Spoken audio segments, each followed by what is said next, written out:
Alvarez. Alvarez.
Pretty dry already, like it slicks.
Now I look to the steering wheel now, so a bit to the right hand side now.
Where their performance will be. So he's committed there, as Verstappen, as we see on the screen now, has committed to Red Bull. And I think as a driver, when you feel like forming the machinery, you demand better, and then naturally you start to look elsewhere because you feel like you should be further up the grid. Verstappen, he's a race-winning machine.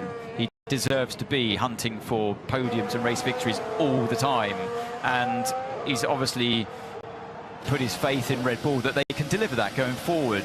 And I think Sainz has been reassured and has seen something at that team that has made him stick around, and because he didn't look happy, did he, in the last couple of Grand Prix. So it must be very nice for everyone at Grove, at Williams, to see that their drivers put the faith in them. Yeah, I think there were cheers and claps from those working at the factory when they were told that both Sainz and Albon were staying with the team. They seem to have gone down very well in terms of morale on that side for the factory. Oh, as Lando Norris just has a bit of kick on the rear coming through turn 3. Interestingly, just on size, he was on the soft tyre. I think he's the first. Both Williams drivers have gone out there on the soft. Everyone else still on the medium, including this man, Lando Norris. Yeah, that's the combination of turn 8 and then into turn 9. You often see the rear kick out last minute in turn 9. But yeah, Norris very strong around this track. It's his circuit where you have to wrestle the car around. Goes P2 for now. And it's great to see the lap times improving all around, as Lawson now pops into P3. On the hard tyre, along with Hulkenberg, Lindblad and Tsunoda have all swapped over. George Russell, fast as anybody in the first sector, he moves up into second. Let's see what Max Verstappen has got, though.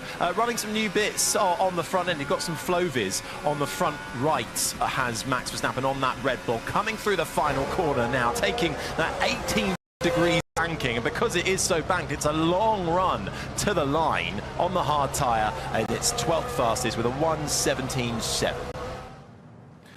Now, what happened here to Max Verstappen? Lock up on the front left.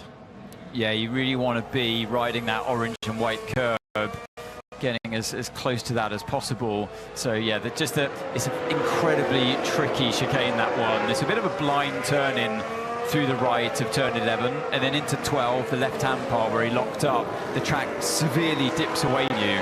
Really bank too much. There is a bit of banking there, but it's nothing like the final corner or turn 3. Yeah, Oscar Piastri, fastest of anybody through the middle sector, but he's got traffic ahead. And this could be a real issue when we get, well, later today with sprint qualifying and main Grand Prix qualifying on the Saturday. That would have lost him a chunk of time, surely, Ian. Oh, yeah, he had to properly back out of that one. But fastest middle sector, circuit's still improving. There's a lot more time to come from everybody, including Piastri. And still improves his lap time, though, and you can see the final sector nowhere near even his personal best. But still, yeah, P4 McLaren's at the moment, for what it's worth, sitting behind the two Mercedes. Verstappen finds more time and puts himself up the order. Here is that moment. Oh, yeah, just coming across the Mercedes, the Aston Martin, gets out of the way, but it just concertinas up. It's really tight entry there. Gravel on your left as well. Who was in the Aston Martin? Was it Alonso? Because it was Alonso. Yeah, they did. To be fair, Alonso did a very good job of getting out of the way mid-corner through turn 12. We're riding it now on board with Hamilton. So here's that corner I talked about, turn 9, then into turn 10.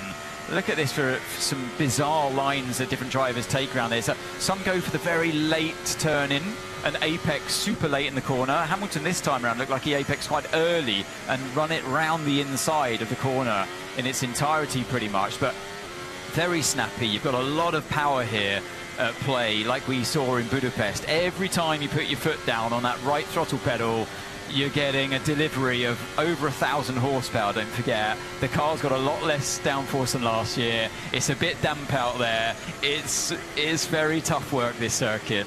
And we've got a yellow flag out on track, and it's the Williams of Carlos Sainz, who has brought a little bit of gravel back onto the circuit as well in the final part of the lap. The yellow flag's gone away, but we've seen here in Zandvoort before where they have stopped sessions because there's so much gravel on the circuit. Marshall's coming on to brush it all away, but we might get away with that one for now. Yeah, as Leclerc heads up to that section, he's got a whole stream of cars behind him as we pull away and look at Sainz coming into the garage. Leclerc is on a ramp up to start another flyer. He's just trying to give himself a bit of a gap. What did Carlos Sainz get up to in the penultimate corner of 13? Let's have a look. Bring it to the left-hand side, feed it in. Whoa, and the rear just snaps on him very quickly. That's a long old run up the hill there. So not just a banked corner, a banked gravel trap as well. Oh, and then just as he was coming back on as well, a little kick on the rear, nearly finding himself back in the gravel. But he is safely back out on track and back into the pit lane. Circuit then fairly busy, just over 40 minutes still to go. We haven't said hello to Karun Chandok yet. He's out and about. And I believe, Karun, you're down at turn 3. So, yes, I am, Harry. Just come out here to... Yes, Harry, just come out to turn 3. So there's a bit of echo coming through. And it's fascinating to see the different lines that the drivers are using through here. So the McLaren drivers, both experimenting a little bit more. You can see where the white line is, just high up. If I get John to pan across, we got a racing balls coming around. And a lot of drivers still staying this side of the white line. Lando Norris was the exception. He tried to go quite high up beyond the white line, getting a lot of the car on that sort of branded bit there on the blue and green. Didn't quite work, and he brought it back down. I wonder if there's a bit of feedback coming from the pit wall. Kimi Antonelli showing a lot of confidence, I have to say, on the way in.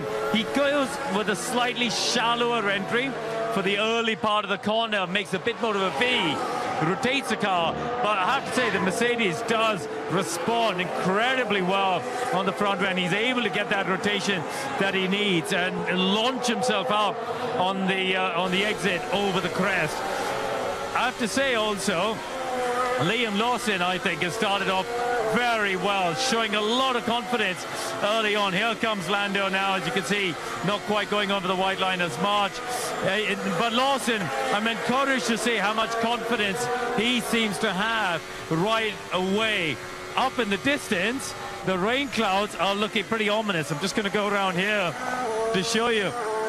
It's a very compact, condensed track here. We've got turn 3 over there. Just behind me here is the stadium section. And look at those clouds. You can see the flags showing just how strong the wind is here. It is always a factor, the wind coming off the North Sea. But the rain clouds are hovering. Just over there is the final corner, that long bank corner that you mentioned.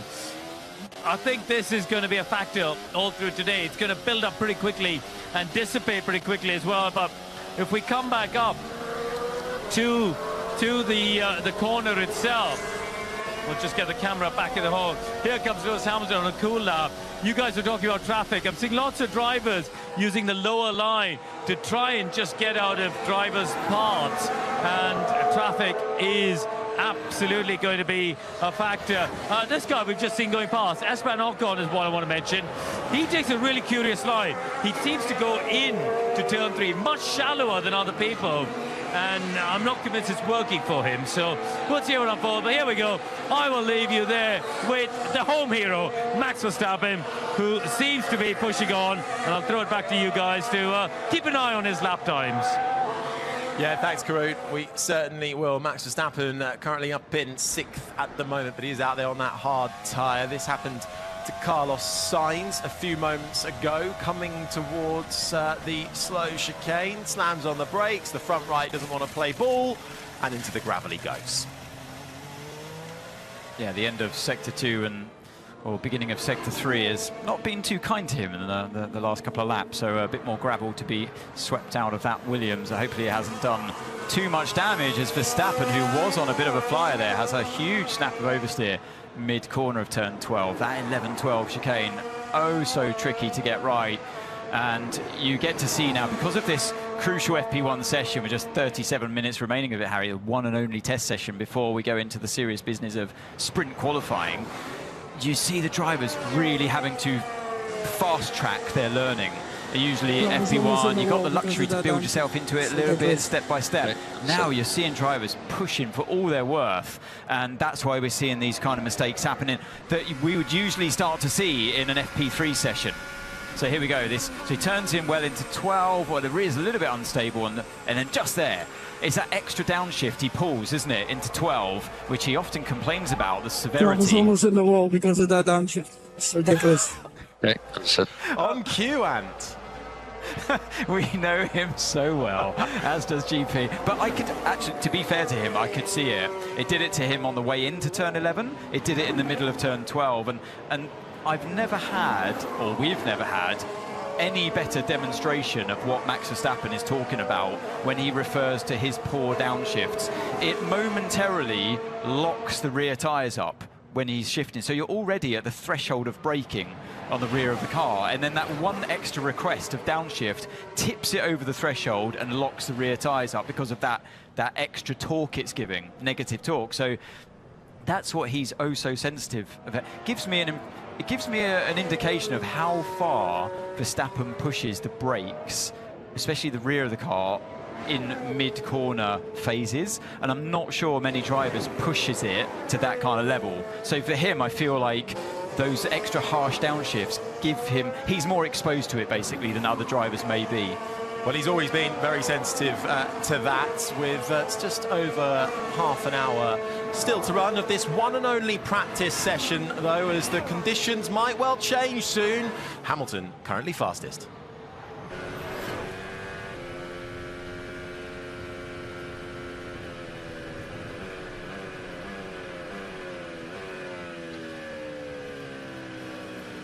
Kimi Antonelli slowing it down into turn 1, crossing the line 10,000ths of a second away from Lewis Hamilton. The two Ferraris, well, they're both up there. Hamilton at the moment fastest of the bunch. Here's the other Ferrari driver of Charles Leclerc, looking to try and improve his lap time right now, just over 6.5 tenths adrift. Personal best through the first sector as Ferrari look to try and kind of continue their momentum before the summer break, picking off podiums. Grand Prix victory, one apiece, of course, Barcelona and Silverstone for each driver. Few new bits on the car for this weekend as well, to the floor and the diffuser.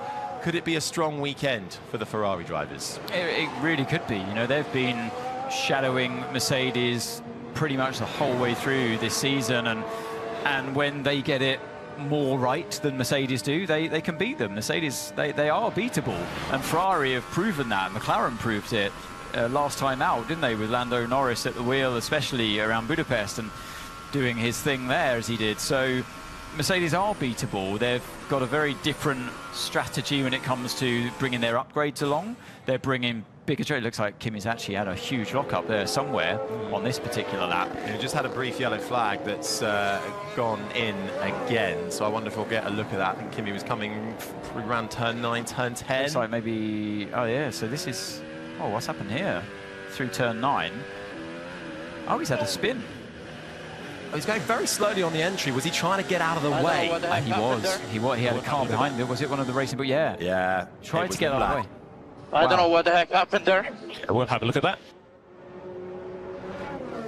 Could it still be fairly damp right on that inside, but the line by the apex? It could catch him out. Yeah, dusty as well, offline, of course, here with all the sand that we have around. But it seems to catch him out big time. And yeah, he's on the inside. Like, yeah, actually, you can see it here. The inside's very light. In the tarmac goes lighter, so I'm sure that's just a very slippery part of the track. Yeah, Gasly sliding it rally style as well as he applied the throttle out of turn 10, currently down in 20th. But Alpine running a fairly sizable upgrade this weekend, only on Pierre Gasly's side of the garage though, and Franco Colapinto expected to get that upgrade next time out in Monza in a couple of weeks' time. Great demonstration of the movable aero on these cars with the front wing there, that great low down shot we have on the nose. Just the 2 zones of straight line mode around this track. So one of those is on the main straight and the other one is the run towards turn 11 chicane.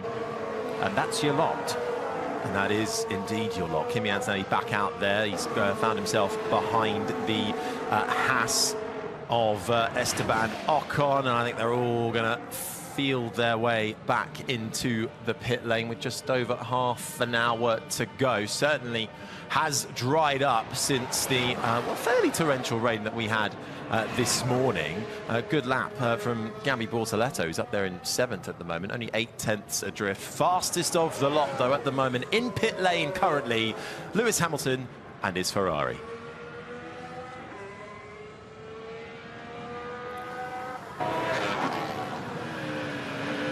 A few moments of Kimi Antonelli coming into the left-hander at turn 10, and round he goes.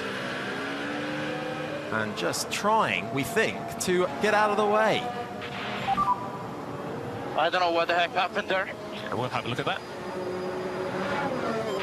It's definitely flustered with the car behind him. The Racing Bull was trying to get out of the way, and he was on a cool-down lap, that particular lap, and when he put his foot down, I think he was just on such an inside line. Actually, as Bortoletto goes through that corner, the inside of the track, see how light it is on the inside? It's just, there's no rubber there, lots of dust, obviously sand around this circuit that surrounds us everywhere, with the sand dunes very, very present. So I feel like he was just on a very dirty part of the track when he put his foot down in desperation, trying to get out of the way, and got caught out by the torque spike. Yeah, I was speaking to some of the guys actually down at Cadillac who were saying those strong winds from the sea can really unsettle the car, and then sand that gets brought in with them can really play havoc with the varying grip levels that you then get on the circuit, corner to corner.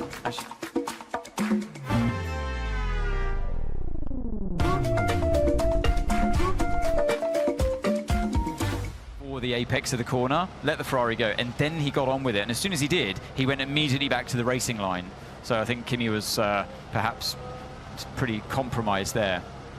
Charles Leclerc coming to the line, fastest of anyone in the final sector, and overall pulls a 10th on his teammate Leclerc to the top of the times, a 1:14.1, as Oscar Piastri crosses the line behind him, gets his McLaren up into 8th spot. So we pointed out a little earlier, it was a good lap time from Gabriel Bortoletto, who in the Audi is up in 7th at the moment. We know they've got quite a particular engine. They've got that bigger turbo. Is this a track that would suit them?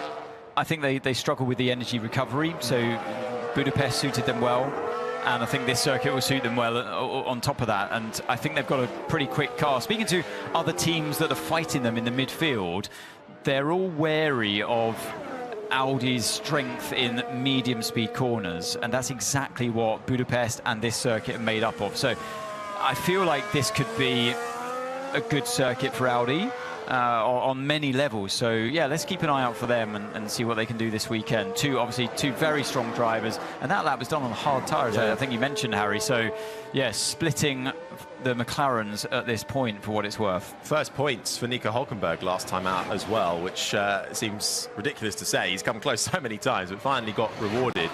I tell you what, though, when you speak of that midfield, I think a lot of them will be fearful of Aston Martin over the course of the next few rounds. They brought that big upgrade last time out, their first proper upgrade on the aero side, bringing their second step this weekend, and also Honda providing a power unit upgrade as well. So that could maybe worry the midfield pack a little. And in fact, across this weekend, we're joined from the pit wall at Alpine Managing Director Steve Nielsen. Afternoon, Steve. How is, first of all, your the only practice session going for you guys?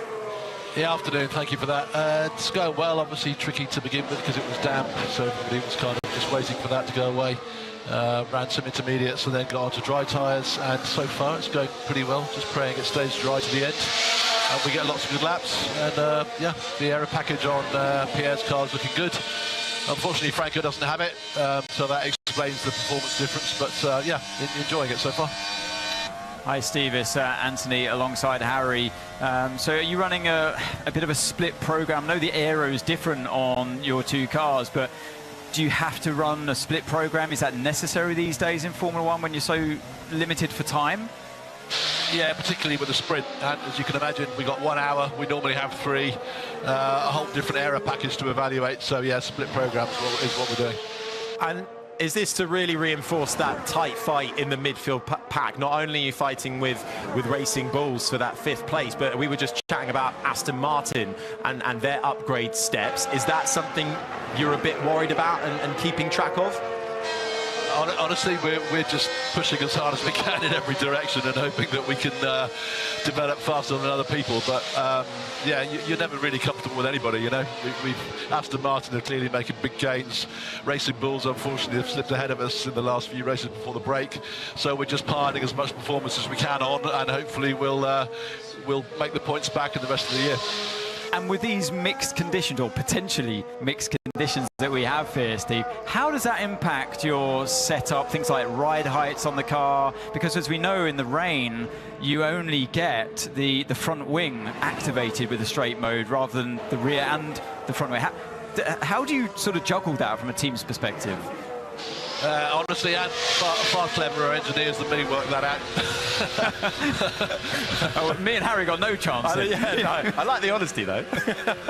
Look, Steve, thank you so much for your time. We'll let you get back to the last 25 minutes of this session, but really appreciate your time. Steve Nielsen, Alpine's managing director, and we'll be with him on the pit wall throughout the course of the weekend. I'm glad he said that, because I thought you asked me that question before we came on air and I was struggling to think of an answer. It's one of those things that the teams haven't really been exposed to yet, because we haven't had proper, if any, wet running at all.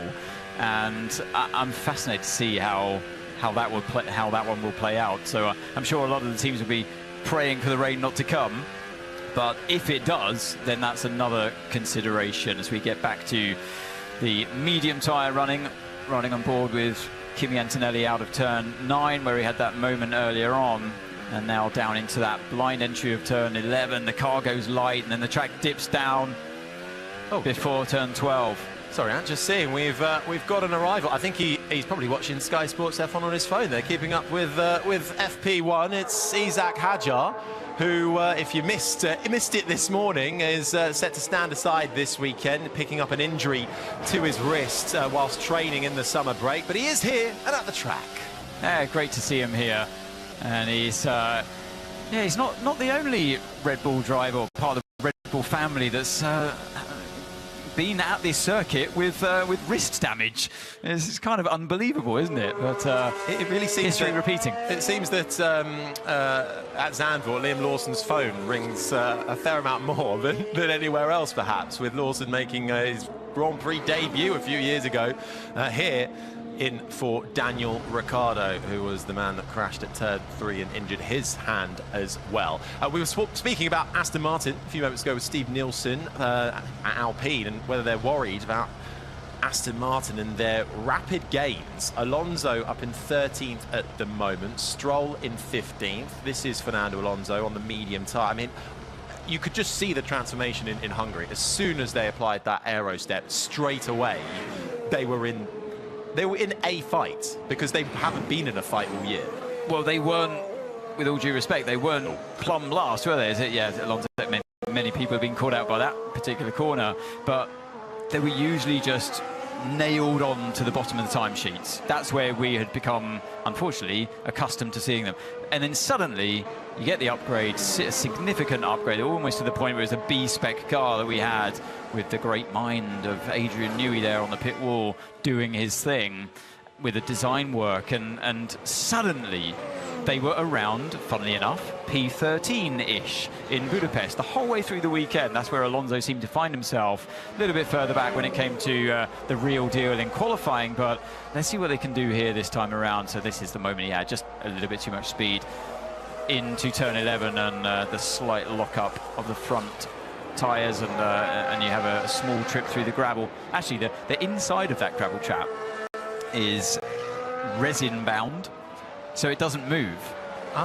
So that's why you see in that situation the stones don't get sort of flung onto the circuit like we saw with Sainz earlier on in turn 13, because they actually resin bound them into position. So if you're going to have a closer look, it's like slightly in the dry, actually you see a slightly different tinge to the to the stones compared to deeper into the gravel. That's why when Sainz went into it, you saw the stones getting flung up, but for Alonso, it wasn't the case. Well, there was one year, I think, a few years ago, where the Porsche Super Cup drivers, because they can take a fair bit more gravel, they just kept flinging gravel onto the track right there, and it got so much that I think they had to delay a session before it even started to sweep it all away. So Zandvoort then putting in some measures on that one. Just to finish up on Aston Martin, Honda's sole planned power unit upgrade has arrived at this weekend. They're downplaying it, but they do expect to get more performance out of it. Lance Stroll's done a filming day, and he says he can already feel more power out of it, but I suppose it's all about finding that drivability with it and how it incorporates itself with the rest of the pack. Wow, and I can tell you how, if a driver's saying that they can feel more power from the internal combustion engine, that's a significant chunk. Well, it's actually quite hard sometimes for a driver to pick up on. It's one of the things that the driver is less sensitive of, at least in my experience. You're less sensitive to power improvements rather than car improvements, grip. So for a driver to feel it, you're definitely talking over 30 horsepower. Wow. And that in one sole upgrade is what Aston Martin so desperately need to haul themselves up. They're not actually right plumb last in the Constructors' Championship. They got 1 point in Monaco after Sergio Perez was given a penalty. So that while paying for Cadillac and what could have been their first point in their Formula One history, that went the way of Fernando Alonso, who turned 45 years old in the summer break, and with it becomes the first 45-plus F1 starter since Graham Hill. It's amazing. It truly is remarkable. I think the team he has around him, I'm not talking Aston Martin, the team that he has, his personal team. Yeah, exactly, his own human performance team. It is pretty sensational, and he's still very much at the top of his game. I question whether he's still, brutally speaking, whether he is as sharp as he used to be when he was in his early 20s, but he's still a formidable racer, and you can't, and experience goes a long way, as Hamilton now has a trip through that very tricky section of turn 11 and 12, and it can do quite a bit of damage even at slow speed. Trip through the gravel like that, it can damage the underfloor of the car, all those tiny intricate bits of carbon fibre. Look at the back end of the floor, before, just there on the top side at least, before the rear tyres. All these kind of louvers and little pieces of titanium bonded into carbon parts, so fragile they can easily just go missing in a trip through the gravel like that. Not sure the resin was holding up quite so strongly there, though, for Hamilton in the gravel track. No, but it was deeper in. Oh, deeper in. As soon as you go in. Yeah, it's only about a foot or so wide, so... Yeah, if you're all the way in, then you're done. Look, just under 20 minutes left of this session. It's going well for the two Ferrari drivers so far. Leclerc ahead of Hamilton, as Stroll is out there on track now, who we can see making his way through turn 6 and 7. But let's head back down to the pit lane and check in with Bernie Collins. Yes, we've seen earlier, we've seen Carlos Sainz, I believe, going off into that gravel. The car came in, they had a quick look over it, went back out on track, but now you can see they've come in and they've decided to change this front wing. So hopefully when they get it off and turn it around, you can see the very bottom, the front edge of the front wing is all scuffed from that excursion over the gravel. And as you see that, now they've replaced it with a new front wing, and that front wing will be in a much better aerodynamic condition to finish the rest of this session and get some more improved data before they go into the sprint qualifying this afternoon, because that's definitely losing performance at the front end of that Williams. Yeah, thanks, Bernie. And well, whilst they are not getting the performance, Williams, and haven't been all year from that car, Carlos Sainz usually does quite well in Zandvoort. Has always started in the top 10, and it's been P5 for him between 2023 and 2024. That would be a mega result if he could get that this weekend. I think it might be a bit out of stretch, but out of reach. But if it's mixed conditions, you never quite know where it ends up. Williams are expecting a big B-spec upgrade coming for Azerbaijan. So we shall see how that one arrives for them. But with just over 17 and a half minutes remaining, last bit then of track time to really get to grips with this circuit before we head to sprint qualifying.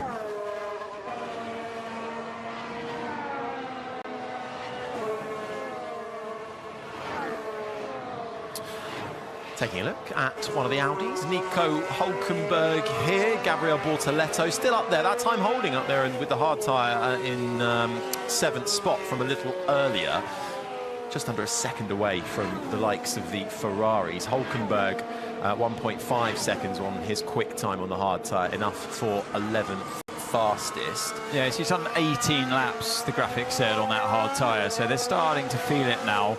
And yeah, even on a set of hard tyres, you're going to have significant degradation on just the surface, especially when the track starts in such a green state like we had. By green, I mean very dusty, no rubber being laid down on the track. We had heavy rain, of course, so yeah, really starting from scratch, and that just eats into the rubber.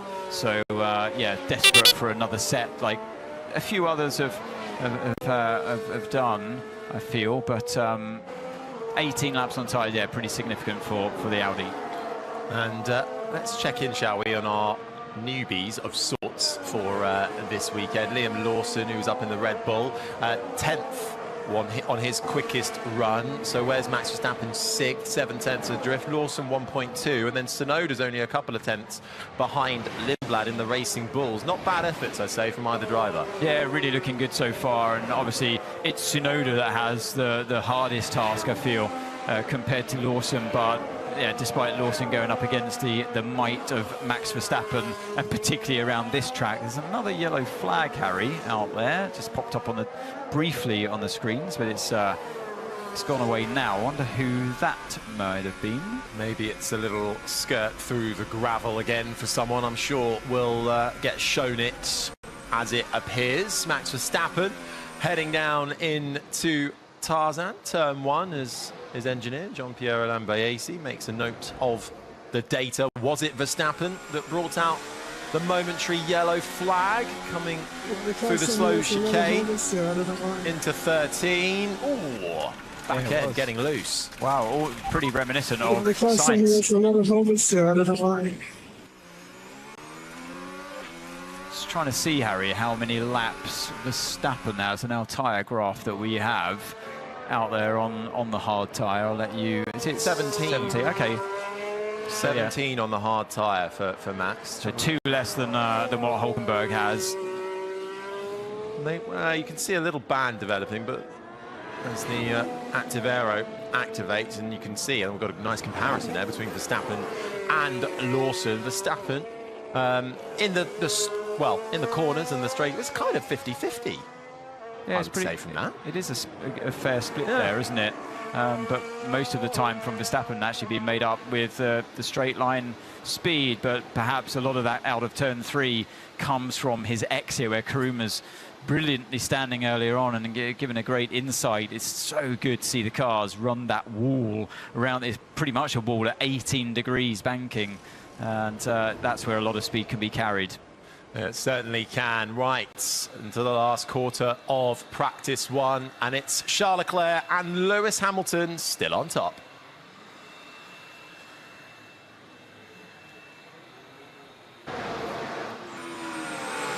Last quarter also of practice. Max Verstappen heading towards that banked turn 13 corner. In he turns, gets a bit loose on the rear, finds the gravel.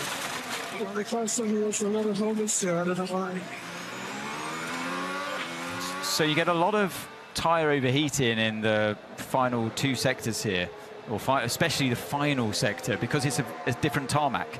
You've got newer tarmac in sector 1, sector 2, and then when you get into the final sector, it's a much rougher and older tarmac, and it plays havoc with the tyre temperatures. So maybe part of that is explained with the moment that we've seen both now Sainz and Verstappen have in turn 13. The tyre temperature just soaring by that point, even in pretty modest track and air temperatures of 28 degrees track temperature right now and 19 degrees air temp. It's a lot cooler than we had at the last race in Hungary, and particularly when we were in Austria. I don't know if you were at that one, Harry, but that was... I wasn't, but I'll tell you what, I was actually in the UK, and it was hot there as well.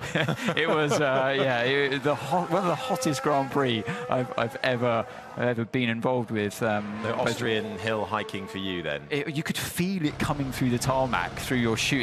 It was ridiculous. So, yeah, you definitely didn't want to be a Pirelli tyre that day, I can tell you. So. It's a different story here, but still with these high-speed corners, medium and high-speed corners, you put a lot of load in them. I actually saw when we rode on board with Hulkenberg before, through the final corner, he was already leaning his head on the cockpit shrouding on the headrest. So that goes to show the G-forces that not just the driver's exposed to, but the tyres as well around this track. So yeah, a real tough one, physically and mechanically. So and that's what makes it so fun. It's a brilliant circuit to drive, a difficult track to overtake on, but then naturally, again, like Hungary, it pushes you in qualifying, gets that, it's more of a pressured environment because overtaking is at a premium here. Well, quick lap from Franco Colapinto on the soft tyre though, and this is the Alpine that doesn't have the upgrades on it either. The Argentine puts himself up into 6th spot, and last 3 Grand Prix he scored in 2 of them, and we'll be hoping that on the other side of the garage the upgrade works so that he can inherit it for the Italian Grand Prix onwards as Alpine continue their fight in the mid-pack, because I think we're going to get a few more people heading out onto the soft tyre and new soft tyre, Charles Leclerc in the Ferrari being one of them. Yes, we're just now in that phase of this single practice session where with 10 minutes remaining, 10.5 minutes remaining, it's now time to turn your attentions to qualifying simulations. Charles Leclerc is... Did you ever have any of those kind of montages, those collages for you in the grandstands? Maybe some Japanese fans, perhaps, at Fuji when I raced there, but it seems like a long time ago now, Harry. Let's get back with the present with Leclerc moving swiftly on through turn 2 and into turn 3. Now, you want to compromise a bit more of turn 2 to get yourself into turn 2. I don't feel like that wasn't perfect from Leclerc there, although I'm sure he's going to go fastest in this sector because he's one of the first runners. No, he doesn't. Wow. Okay, so puts on a brand new set of soft tyres, but already 7.5 tenths down through sector 1. It didn't look that bad. I said he wasn't on the right line, but maybe he's completely backed out of it. Yeah, he has. I think he has, yeah. And we'll slow it down, try and preserve the tyre life and go again. Both Ferraris here had a pretty unfortunate time in the Grand Prix a year ago, both retiring with crashes, hoping they go better this time around. But actually for both, Ferrari overall, I have to say, you mark them out as the informed team, really. In the last 5 Grand Prix, they've scored 142 points as Piastri is now on the soft tyre and flying through the first sector. Yeah, he likes this circuit, doesn't he? We spoke about that before. This is the last track. He actually had a Grand Prix win, quite unbelievably, but Piastri, yeah, and that's quite normal to see, to be fair, on the X9. It really means you've got the car fully loaded. Such a long corner now, 7.5 tenths up through that very tricky chicane of 11 and 12, and again, done with the limit of adhesion of grip. Fast middle sector, first sector for Piastri, winds it through that flat-out banked corner, 17 or 18 degrees of banking through there, onto the straight line mode, goes fastest with a 1:13.6. Max Verstappen also on a quick lap, but slower than Piastri through the first sector, losing a fair chunk of time in the middle sector as he slows it down for turn 12 chicane. Looks like he's got a lot of understeer that he's carrying in the car. He's complaining before about the rear moving around. I just wonder if they've kind of overreacted from those comments on the old hard tyre, and then you put a brand new set of soft tyres on with a grippier car, and suddenly, to me, that looked like he had way too much understeer. The front just sliding out away from him.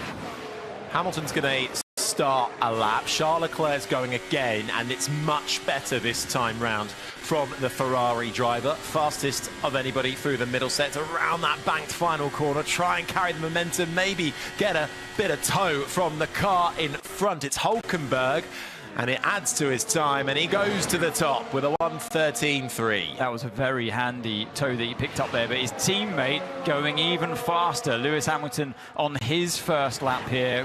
Leclerc was compromised by having to abort that lap that he started, of course. So Hamilton now, he's loving these cars this year, isn't he? It's great to see him rejuvenated, just on top of his game, and let's see what he can do in this second sector as he exits turn 9. That straight mode open before That second sector ends 2 tenths up now on anyone else, but not the fastest. Not as fast as Leclerc through that section. It has to quickly dart out of the way for the slow-moving McLaren of Lando Norris, but now he's getting a bit of a tow himself from the McLaren of Oscar Piastri. This is even better than what his teammate had and betters him by 2 tenths. The fight is on. Ferraris look good, and look, while the gap to Antonelli at the top of the championship may well be 50 points, we've seen so far this season that can ebb and flow so quickly within a blink of an eye. We've got Lewis Hamilton and Ferrari, who sits second in the championship and is fighting for what could be an 8th world title. There's still a way to go, though, and it's really starting to close up now. Piastri third, Lando Norris now on the soft tyre. No, he's not having it on this lap, 1.5 seconds off. Yeah, maybe he's... I mean, it looked slow already out on the exit of turn 1, so maybe that is just their decision to... We saw quite a few teams doing this, Mercedes particularly, last time out in Hungary, just taking 2 warm-up laps to try and get the best out of their tyres, but not sure what happened to Lando in turn 1 itself. Maybe there was a tiny mistake there, but Hulkenberg is impressive. 6.5 tenths away on the medium tyre. He's popped himself up there from nowhere. Hulkenberg, and there he is. Looking good, the man who turned 39 years old this week. And Bortoletto, just as you were looking down at your notes there, Harry, pops into P6, 8.5 tenths away. They've gone for the medium tyre, interestingly. Audi looking good. Yes, so I was just checking he was 39. Not quite in his 40s yet, is Nico Hulkenberg. Don't want him doing him a disservice. Yeah. still a spring chicken. Not quite as spring maybe as Gabriel Bortoletto, but it's Hulkenberg 4th, Bortoletto 6th for Audi, and the elation is clear to see on the pit wall from the team down there. It is only practice, one and only. However, everything is amplified when it's a sprint weekend. This, the penultimate sprint, or a wave and a wry smile from Mattia Binotto. We'll take that. Sprint qualifying coming up in only a few hours' time. Here we go then. Lando Norris, fastest of all in the first sector. George Russell, very, very close to the McLaren driver, but I feel like Lando may be a little bit compromised with a bit of traffic through Skyflock turn 7. So yeah, a bit of a scruffy sector 2 perhaps. Let's see how he does. Oh, he's improved, but not the fastest. So he's eked away a little bit from Hamilton's fastest lap. And again, the traffic is all over the place. It doesn't hold him up this time around, but it's just that visual distraction that you don't want. Has to thread the needle between Behrman and Leclerc, does Lando Norris, but will get the benefit of a lovely tow from his mate Carlos Sainz and goes to the top with a 1:13.105 for Lando Norris, ahead of the 2 Ferraris, as Mercedes' George Russell pops himself into the frame. Just over 3.5 tenths adrift for Mercedes, 4th, with Piastri rounding out that top 5. Kimi Antonelli, meanwhile, through the left-hander of 3, he's got traffic in the form of the Audi of Hulkenberg when it just starts to squeeze up as you head on what is probably the narrowest part of this track. It ebbs and flows, it's a blind crest, and that is not where you want to be coming across another car who's on a slow lap while you're on a quick lap. He was undecided. He didn't know was it Hulkenberg? He didn't know what he was going to do on the exit of turn 3, so he didn't want to commit to going full throttle there as this Lawson having a bit of a moment in turn 11. He loses a lot of time there, and then he's frustrated with this on that lap. Too much traffic, made a mistake already on the entry to 11, the rear getting away from him. And yeah, a little bit more work to be done there, and a bit more luck as well needed. But yeah, Antonelli going back to turn 3, just he couldn't trust the fact that the car was eventually going to get out of the way, so he was on and off the throttle and went to the curb on their right hand side. It was all a bit too scruffy. A little bit scruffy, but that's something they're going to have to deal with when we get to sprint qualifying later on this afternoon. Back on board with Nico Hulkenberg. First points on the board last time out for the German. 9th place at the Hungarian Grand Prix, looking to try and add to his tally, along with Gabriel Bortoletto, who has scored the majority of Audi's 12 points. It's actually a little bit, I don't know if you saw it, Harry, there's a bit of sort of mud or dirt or something on the way into turn 7, that high speed. So Hulkenberg had to take a bit of a tighter line than he ideally would have wanted to. As now Kimi Antonelli, we watch him. He's recovered from that moment where he had the traffic in turn 3, sets the fastest middle sector of all. No slipstream by the looks of it on the run down towards the finish line. What's it going to be for the Italian? Oh, into the 12s. 1:12.949. Leclerc back out there. Personal best through the middle sector. Hulkenberg finished his lap, improved in the middle sector, and it stays down in 7th. Gasly's up there for Alpine with the new upgrade in 8th right now. Arvid Lindblad has just popped himself inside the top 10. Liam Lawson down in 14, didn't quite get the lap he wanted, balked by a huge amount of traffic. Sonoda's still out there on the medium tyre. He hasn't ventured onto the soft as of yet in these final couple of minutes of their one and only practice session. Leclerc leaves all the time to the final sector, takes the fastest of anybody in the final sector, but doesn't improve overall, stays down in 4th. Sainz crosses the line, yeah, down in 22nd. Looks a bit painful still for them down at Williams. They're wishing they can't. Cadillacs. Yeah, behind the Cadillacs here, they're just wishing for their upgrades to come on there, and they feel like weight is still quite a big issue for them. And Bortoleto now severely caught behind the Aston Martin of turn 11 and 12 and would have lost a lot of time there. 2 personal bests on the board already, but I fear that sector 3 isn't going to be a good one. No, and it's not. He's just completely the time hemorrhaged there behind. Who was that? You know, is Stroll.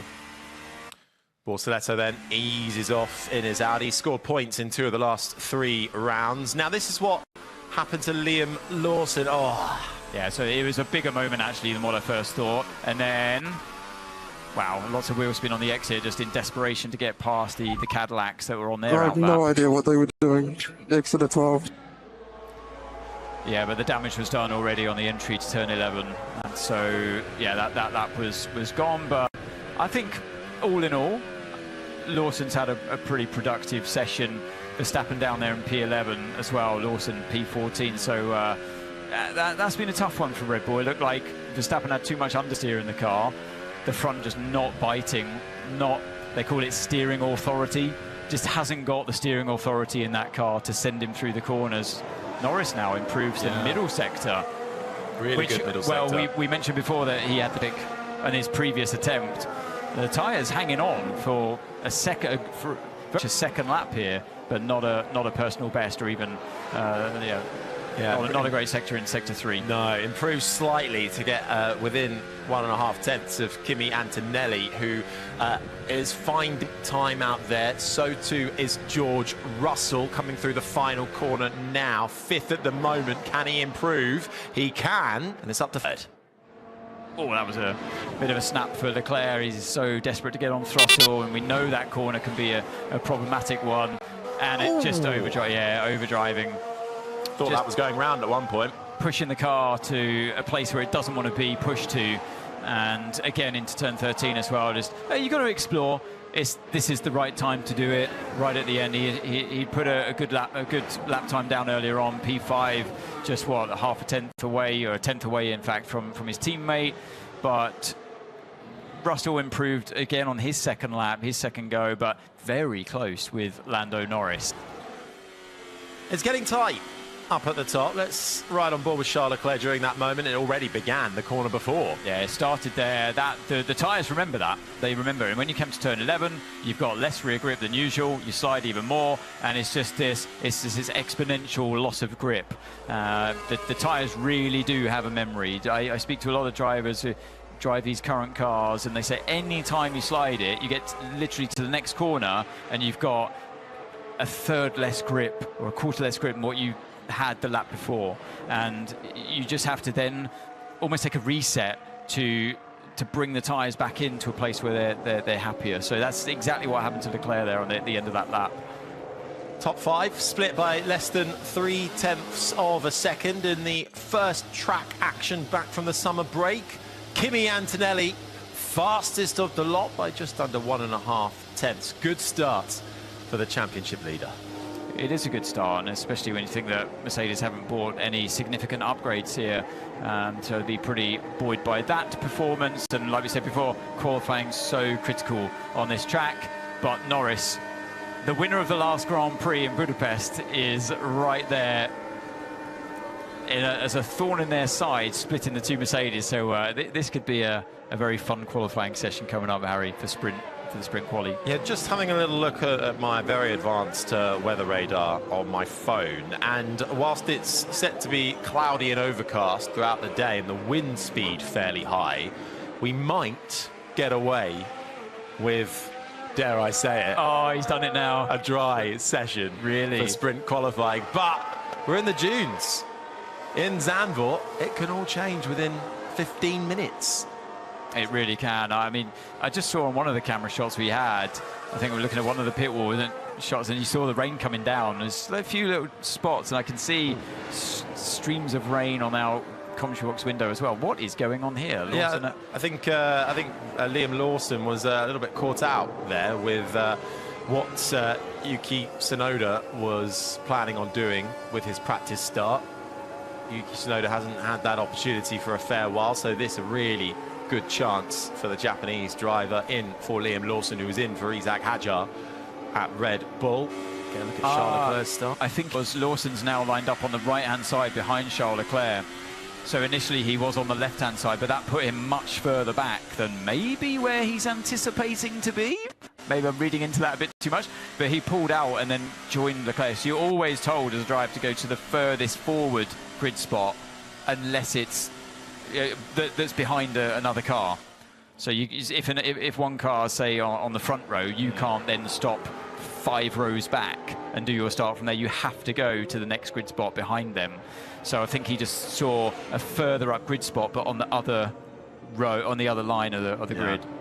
So start practice very important here, though. It's one of the shortest runs from pole to turn 1. It's just about 200 meters before you get there, and there is that rain that I said wasn't going to come our way. Or is it leaving us? I can't see it, Harry. Don't know what you're talking about. Let's see. It's going to be one to certainly come back for and check out as Lewis Hamilton lines up. The two Ferraris look on. I think they'll take a lot of confidence in that. Not only have we now all sort of scraped off the rust of the summer break, but we're straight back on it again. And it is relentless for the rest of the weekend, because it is a sprint weekend, our penultimate sprint weekend of the year. And kicking things off for us, our championship leader, Kimi Antonelli, fastest with a 1:12.949. Just over a tenth between himself and the reigning world champion Lando Norris, with Russell, Hamilton and Charles Leclerc, the top 5 split by less than 0.3 of a second. Oscar Piastri 6th, the two Audis looking strong. Hulkenberg 7th, Bortoletto in 9th, both on the medium compound, with Arvid Lindblad rounding out the top 10. Max Verstappen, a few issues in that session. Fernando Alonso with an improved Honda power unit, up in 12th ahead of Franco Colapinto. Liam Lawson's first session in the Red Bull 14th. Yuki Tsunoda in the Racing Bulls down in 17th. The two Haas cars split then, with Stroll down in 18th. Alexander Albon and Valtteri Bottas, the top 20. And Sergio Perez in the other Cadillac, 21st, ahead of Carlos Sainz, down in 22nd. Not particularly happy during that session, and work to do for the Williams driver. But our one and only practice session is done and dusted. Kimi Antonelli quickest. It's all eyes on sprint qualifying next.